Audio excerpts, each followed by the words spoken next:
Welcome, everyone. This is Austin. This is Flashpoint Friday. Your turnaround story starts right here. I want you to settle in for this episode. We have a special guest, and we have an upcoming author in our new book called Flashpoint. Your health turnaround story starts here. So you're going to get more into that. But right now, I want to set this show up. I want to welcome you in.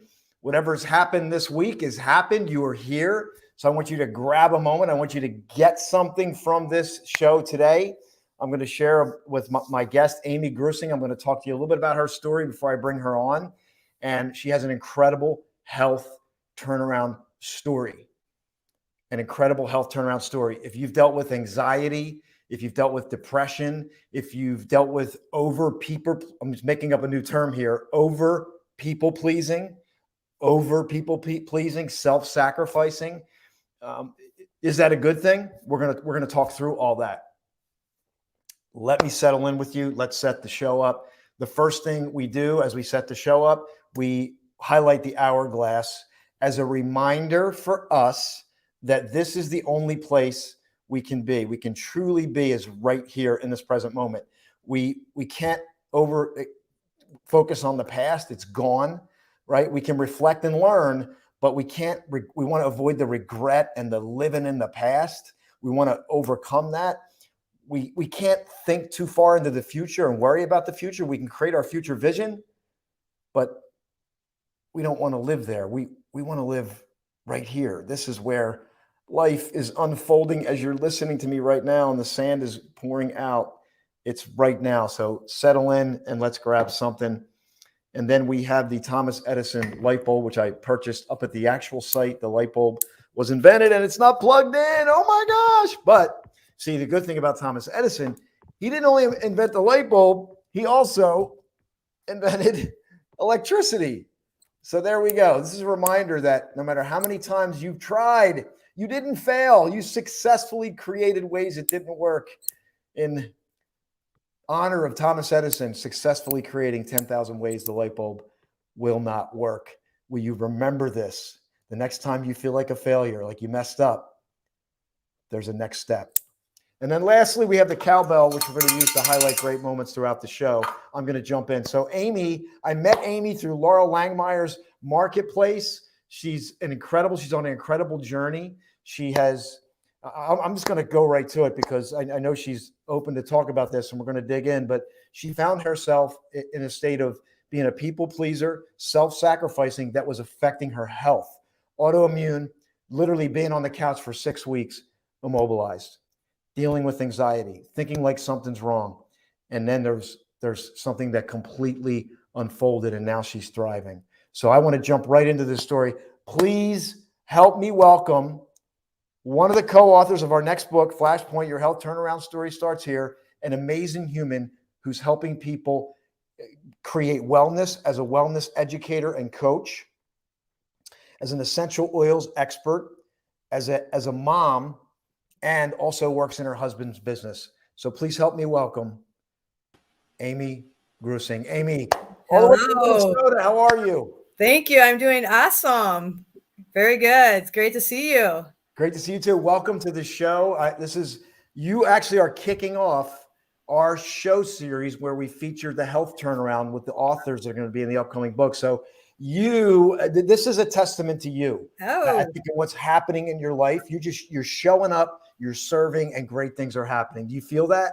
I'm honored. Absolutely. I was just telling you that it was right when COVID started. I was actually at a retreat. They were going to cancel it, but they said, let's have it anyways. And there was a bridge. And I walked across that bridge. And I remember looking back saying, you know what? The past is the past. And I'm not going to be ashamed of it anymore. And I am just willing to share so that I can help anyone and everyone out there that wants to listen. I love that. And I remember we were just talking before and you talked about this bridge you walked over and it was a symbol to you. And do you remember what you were feeling in that moment? Well, we were challenged at the retreat and we were supposed to go on a nature walk and, think about that. And I remember saying, I was actually getting ready to it was like a business networking group, a BNI type group. And I was going to be doing my presentation and I hadn't given it in a year. And I thought, boy, the presentation I gave a year ago was what I thought everybody wanted to hear. You know, my college degree, my corporate life, all the things that I thought would impress everybody. And I had done that the year before. And because of all the changes in my life, I remember walking across that bridge saying, I'm going to write this differently. You know, sure, that's a part of me, but what's really is going on in my life is how I've dealt with anxiety. And I want to share what's really happening. So when I gave that testimony, I actually wrote it that weekend. And when I gave that talk, I started out and I said, this is what I told most of you heard me a year ago. And this is what I told you. But now let me show you. And I put some pictures up and I said, the little girl here that you see, this is, let me tell you about her really. And so the funny thing is I use a lot of A's. So I say, my name starts with A, so that's kind of funny, but I've dealt with abandonment. I've dealt with anxiety, anger, alcoholism, a lot of pain, autoimmune, severe allergies. And then, as I like to call it, I wanted approval of all people. So you're right. God. The people pleaser. Oh my gosh. So a lot of A's, lots. And that last one was the hardest. Is this thing I have to work on every day still. Well, and anxiety. But and what's the last one again? Wanting approval of all people. Approval. You know, it's as I'm sitting here having this conversation with you, I'm never really fully thought about that. All these things that begin with the letter A and leading up to the last one, approval. And this is amazing because I can only imagine how many people. So if you know somebody that's dealing with some of these things, I want to invite you to share this right now. And Amy, why don't you say those A's again? Because you are covering a lot there. And I know you're going to hit a lot of people because with these things that they go through. Could you just share them again? Sure. So I've dealt with abandonment, anxiety, anger, alcoholism, autoimmune disease, severe allergies, and like I had said, wanting approval of all people. Wanting approval. Can you imagine the pressure of living that way? I can only imagine how that showed up in your body. So, yes. Yeah. So what I want to do is, first of all, I want to say hello to Mandy, our spokesperson is on here. Daniela is on here. I'm not sure if you know Daniela and Amelia, they're on here as well. And we just want you to share this with a person who needs to hear this. I think a lot of people, Amy, you could probably talk about this, that are dealing with anxiety that people don't know about it. Like they kind of suffer in silence. And here you are, you've been down that road. Now you're becoming a voice, a wellness advocate to really hit on all these things. So what I want to do, if you're okay with this, is kind of go back to these dark moments, if you're okay with that, and the reason why is because there's people that are in those spaces and we want your story to touch them, to reach them. So are you willing to share some of these earlier moments in your journey? Absolutely. I think about the past. I know that my family did the best they absolutely knew how to do, and they loved me dearly. But I grew up in a lot of chaos. And because of that, I was a little girl that was just surviving. I wanted attention. My mom was a single mom. She worked 3 jobs and she was very busy. And so when I think about approval of all people, it started back then because I didn't know. I just was wanting love and I wanted acceptance and I wanted to be safe, right? That's what we all want. And so because I was alone a lot, my sister and I was like in a survival mode. And that's what started this. Like one of my therapists said, it was like I was looking through this lens of wanting, like it was all up to me to survive all the time. And so I got in this habit of this survival. And even as an adult, when I wasn't in that mode, my body was still, my mind, yes, a heavy load to carry. And it's amazing how what happens those first, 7-10 years of your life, it basically like your brain, your subconscious is wired. And so that's the way I had lived my adult life in the same way.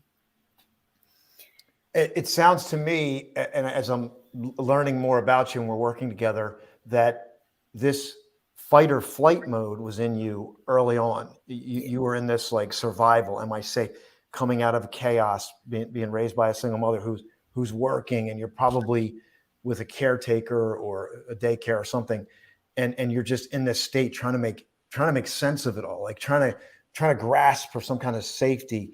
And it sounds like that you just kind of took this with you as you went through the stages of life. You're absolutely right. And alcohol was around. I mean, my family, there's just a lot of alcoholism. So it was accessible to me too. And so I remember the first time I think I took a drink was at 10 years old, and that feeling of just escape and letting go.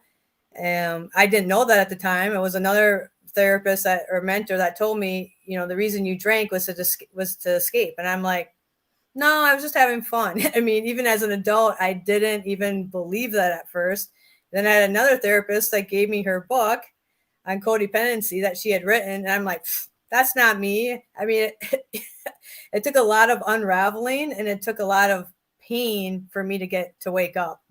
So this is really interesting because even like you're feeling all this stuff, you're dealing with anxiety, you're dealing with alcoholism potentially, and all these things, and you don't even realize you're doing it. And I wonder how many people are in that space where it's almost like we're hypnotized. Would you say that? It's almost like we don't even know what we don't know. We're just feeling like we're living like a certain way. And it sounds like that was you. And then maybe like the anxiety would just kind of creep up on you, and and the thing is, and you can speak to this too, you probably didn't know where it was coming from at that time. You just thought, oh, it's just something, right? Well, I wouldn't even known. I wouldn't have had the words for it at all. If you would have asked me even 5 years ago, I'd say, oh, I deal with worry. I deal with worry a little bit, but I wouldn't even, I was so, like the perfectionism. I wanted you to accept me so much that I didn't want you to, I could relate and talk to people, but I didn't even have the awareness myself, the anxiety I was dealing with. I said, oh yeah, I worry some, but I was like, I'd say like I was hyper spiritualized because my faith is really important. And so I would be like, oh, I have peace. I have patience because I have got, like I would think I was okay, but I wasn't really acknowledging. And I tell people this all the time. Time does not heal all wounds. Time only makes all wounds worse that you haven't dealt with because they get buried alive. Well, let's stop for a moment. That's a gem right there. If Mandy can grab that, can you say that again slower? Because this is absolute gold in the healing journey. Can you share that again? Yes. Time does not heal all wounds. Time only makes all wounds worse that you haven't dealt with because they get buried. Wow. And you're only able to deal with the things that you acknowledge. We're going to ring the cowbell because that's a highlight right there in that show. In the show here is that don't think that time's going to heal it. Don't think I'm just going to press forward that it's, and maybe you could talk about what happened to you. Like where did this introspection happen? Where was this pain point? Did this pain point like kind of come to a head? That's what I want to talk about because I think this journey and Flashpoint journey is there for everyone. But you're embodying this because it's like you're in the dark, you're hitting, you don't even know what you don't know, and you're existing. Right. And then there's a snapping point, right? Are you willing to share that? You're absolutely right, because I am so thankful that I had a pain point because that is what woke me up. And so what happened is I likened myself to like a hamster on the wheel because I was, I had put myself through college. I worked full time in college. I was doing everything from the outside, looked like I was succeeding. Everything was looking good. And I was raising my family.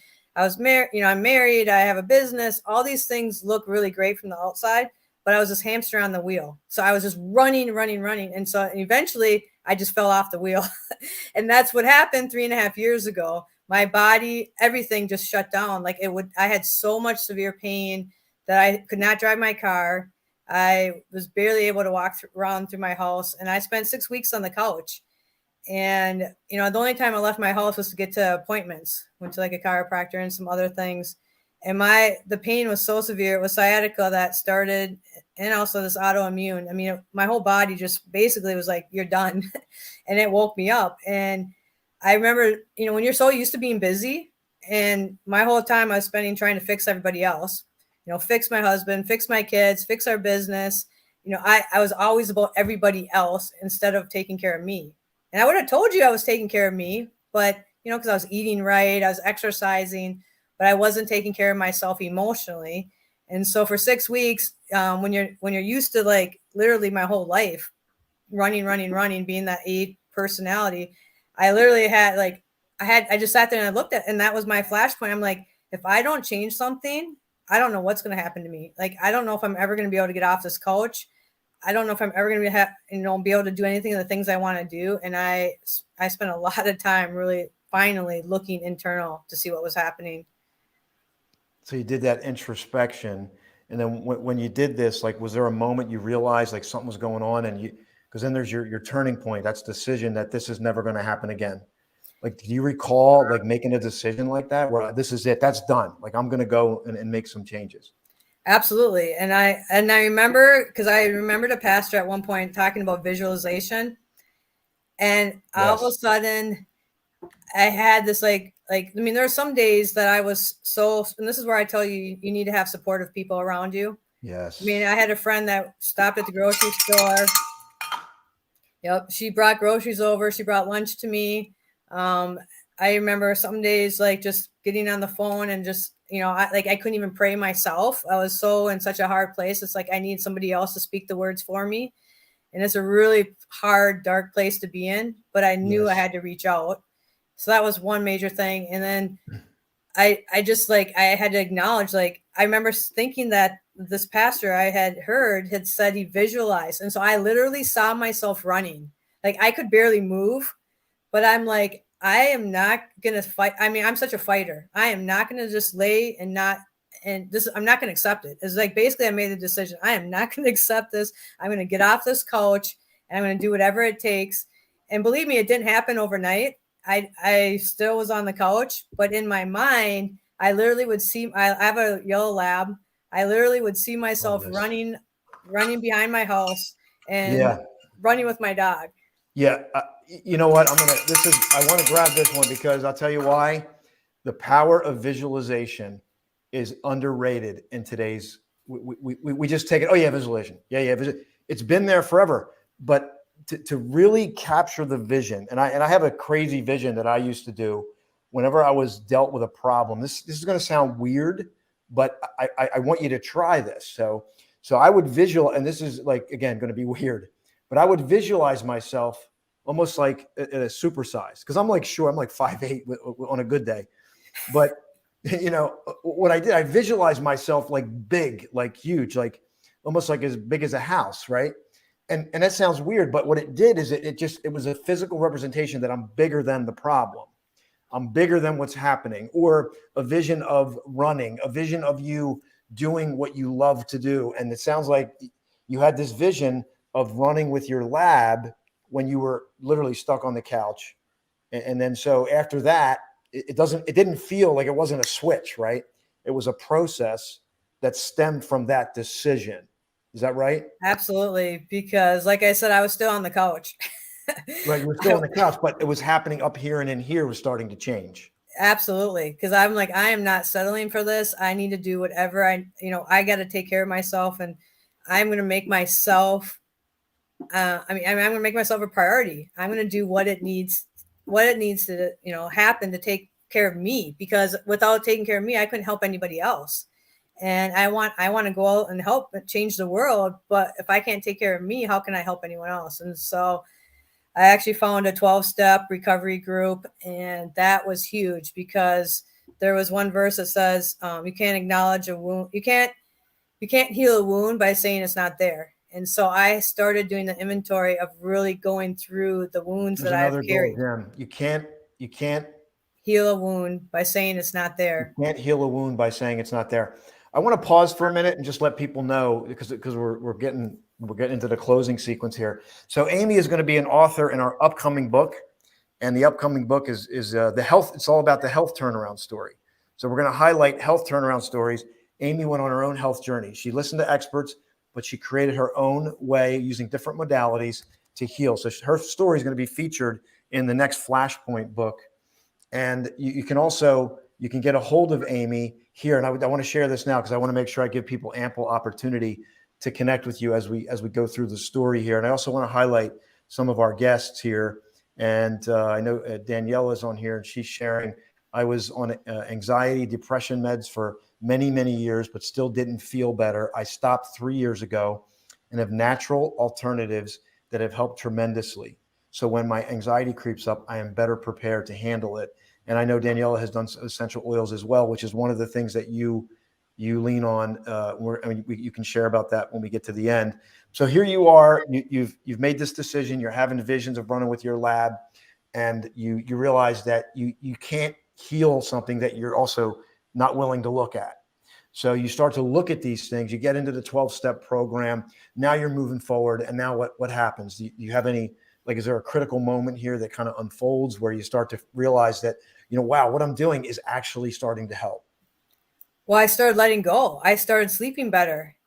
I mean, I went from, I just watched my health incrementally improve. And so it wasn't like everything came back all at once, but it just little by little by little. And I'm like, I'm letting go. I'm finally sleeping, because having two teenagers is not easy sometimes to sleep. And I went from like not like carrying everyone's burdens, going to bed every night, to being able to actually sleep. And everyone knows, in order to heal, you have to sleep. I mean, that's when your body heals. So I finally started sleeping. And then I started having people tell me, and I think about it, was actually one therapist and then a massage therapist, two different people that said, "You're different." Wow. And it was, I love the cowbell, but anyway, that's see, when someone else says it and says you're different, then what happened? I stopped carrying. I mean, literally, I'll never forget. I was in my chiropractor's office and he said, "You've been carrying a bag of rocks and they've been everyone else's problems." And I remember, like, tears came down my face, and it was like, I took that bag of rocks off. And I'm like, I have been. It's like, it's weighted me down my whole life, and I am done carrying everyone else's burdens. And that's really hard, especially when you want to help everybody. And I had to I finally let go, and I'm like, I can only take care of me. That's all. I mean, I can help other people, but I can only take care of me. And it was like, so my book that I want to eventually write someday is going to be called Freedom to Soar. And that's what I did. It was like, I finally had the freedom. And once you have freedom, then you can soar. Yeah. And so, I want to create a quote here right now. The best way to take care of someone else is to take care of yourself first. Yes. The best way to take care of someone else is to take care of yourself first. Absolutely. Every time I talk, I always end with saying, you matter, you're worth it. When you take care of you, there's a ripple effect. And the people around you, they take notice. And as you rise up, they're going to make a decision, and hopefully they'll rise up with you, but you will be able to make an impact on those around you as you rise up. Yeah. And I think that you can't obviously make people rise up, but you Right. can present yourself in a way that gives them the best opportunity. I like the way I visualize in my mind is it's an updraft, right? I'm working to create an updraft. There's air that starts to flow up, and people feel it, and they can try to go with it if they choose to, right? Yep, absolutely. So, Amy, your website is right there below. Do you have, like, is there a way for people to Yes, absolutely. with you, or so I have Yep. If you go onto that website, you can go under free gift abundance, and it has a free ebook on emotions and essential oils. And so if you click onto there, just put your contact information, and I will be in touch with you, and I'll get you the free ebook, as well as if you want a free 15-minute consult, and how I can, I love to help people. So love to coach people and teach them natural solutions on how to overcome. And I say manage stress naturally, so it doesn't manage you. It's one of my favorite talks I give, because every single person, I mean, maybe not everyone deals with anxiety. At some level, I think everyone has a little bit, but every single person has stress. And so how we it's not the stress, it's how we perceive it. Yes. So learning how to manage stress so it doesn't manage you is my favorite thing. Without stress, you'd be dead. There's good stress and there's bad stress, right? And it's the ability for us to change, because you can try changing your spouse, your loved one. You can try that. Many people do. You can try changing your kids. Many people do that, right? You can try changing your business partners, and you can do that, but you might end up frustrated. The place to start is right here. How am I going to show up in the next moment? And the tools that you teach and the modalities that you use help people do that. Bring the stress down. Start the healing process, so that you can show up better. Absolutely. You summed it up. I mean, and I say that the number one recipe for frustration is trying to change somebody else. Oh, there you go. See, these are gems. Like, so if you want to get frustrated, go focus on someone else's behavior and try to change it. Doesn't matter who it is. You're right. Try to change the circumstance too. Try to change the circumstance. Go ahead. It's almost like trying to like chop a tree down with a baseball bat. It's like you're hitting the tree and it's like, good luck with that, right? It doesn't work. And you'll get frustrated. If you want to be frustrated, that's how you do it. But if you just let yourself to be in the moment and I love how you start all your meetings, all your things. Exactly. When you're just in the moment, if you're not in the past or in the future and you're in the moment, are you good right now? Absolutely. Yeah. I love that. Let's talk about you're on this journey. We see you now, radiant. You're doing great work. You're thriving. I mean, I know you got a lot going on too. You probably have more going on now than when you did then, but you're different, right? Yeah, I can. It's so fun. I was telling you when I crossed over that bridge, I mean, I knew things were going to change, but they've just continually changed and the doors just keep opening and opening. Yours is the third book I'm going to be in. I'm super excited for that. Super excited. And I know it's Dr. Grant that he's going to be presenting and just more opportunities to get because we know, especially with what's been happening in our world. I mean, every single one of us, I mean, we have stress. I mean, we can just turn on the TV. If you want to get stressed out, that would be another way to get stressed out, right? Yeah. And so I keep the TV off for the most part. So I'm with you. Keep the TV off. So Amy, I want to do something. I want to do something here unique. And I want you to think about your Flashpoint moment because we only have 3 minutes left. Okay. I want to encourage everybody, go to Amy's website. It's scrolling at the bottom of the screen. Here's what I want you to do. I want you to do this. If this is you, I love the bridge analogy. So number one, I want you to connect and schedule with Amy, number one. Number two, maybe go to a bridge, find a local bridge. It could be a short bridge and go over there and maybe write down, what am I holding on to? Do some introspection. What's the theme that keeps coming up in my life? What am I holding on to, right? And maybe write that down and just look at that bridge. And are you willing to cross it, And you may not have Amy's experience, but maybe there'll be some opening there. Maybe there'll be something that you can reflect on. So Mandy's saying she's had no TV for 16 years. Okay, Amy, your Flashpoint moment, and then we're going to say goodbye. We got 2 minutes. That I matter. That was the absolute thing, that I was worthy, that I matter, my life matters, and that I'm supposed to be here. And I'm okay with not being okay. I had to learn that I was okay with not being okay. And once I started figuring out and just allowing and acknowledging how I felt, that changed everything. I mean, and when you stop judging yourself and just be able to accept who you are and love yourself, it absolutely changes everything. Because you can't give away what you don't have. So if you don't love yourself, you truly can't love other people. And that's why I tell people, be your own best friend, love yourself as you would your best friend. The things that you say in your head, we know it's 80% of what we thought yesterday, or 90%, right? Yeah. So if we're, think of the things that you're telling yourself. Would you say those to your best friend that came to your door who was crying and upset? And so we need to love ourselves like we're our own best friend and take care of us. And as we love ourselves more, we rise up and then we can help others. Amy, I'm so blessed to have you a part of the show. You're going to be in the book. We're going to do more. We got other things planned, especially going into January 1 when people want to get well. Everyone, share this with somebody who needs to hear this today. Thank you for being a part of Flashpoint. This is Flashpoint. Your turnaround story starts here. We create transformational experiences that lead you to your Flashpoint. Connect with Amy. Go to the bridge, do some introspection. Have a great Friday, everyone. We'll see you next week with Daniela Roman, Behind Closed Doors. That's going to be a special edition, so stay tuned for that. Bye for now.